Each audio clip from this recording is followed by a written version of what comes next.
Қоян мен тасбақа. Ертеде, ешкі жүні бөртеде, қырғауыл жүні қызылда, құйрық жүні ұзында бір қоян болыпты. Бір күні келе жатып, тасбақаны көріпті. Тасбақаға: «О, достым, қайда бара жатсың?» десе: «Бүгін күн қандай тамаша, серуенге шықтым. Өзіңмен кездесу бір ғанибет, кездесуімізді атап өтпедік пе?» депті тасбақа. Сөйтіп дереу нан жабатын таба тауып, ұннан қамыр жасап, нан пісірмекші болыпты. Екеуі пісіріп жатқанда қоянның ойына бір арам ой келіпті. «Бұл нанды қандылай өзім жесем екен?»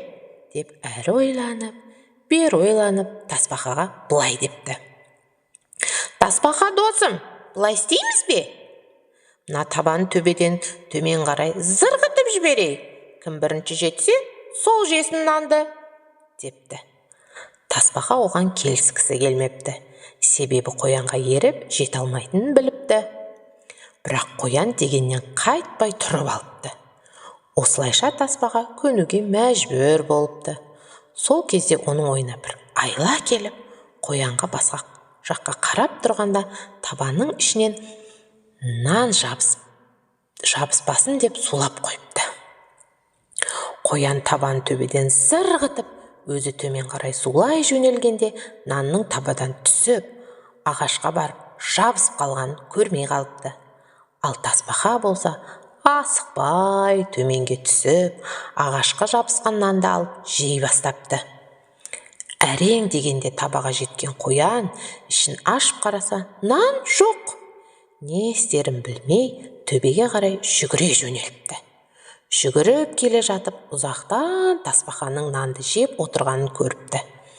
Амал қанша, келісім бойынша нанды бірінші алған жеу тиіс. Қарны ашқан ол жалбарына бастапты. «Айналайын, тасбақа, бір үзім наныңнан берші» десе: «Бір үзім, екі үзім дегенді білмеймін. Өзі іші шикі піссе де дәмді екен» деп барлығын жеп тауысып қойыпты. Қарнын сипап тұрып: «Ал қоян досым, бүгін тамақ өте дәмді болды. Үлкен рахмет» деп үйіне қарай жол тартыпты. Ал қоянның сілекейі шұбырып, қарны ашып, ағаштың бетінде қалған нан ұсақтарын кеміре бастайды. Міне сол күннен бастап ағаш қабықтарын кеміруді қояндар ұнататын болыпты.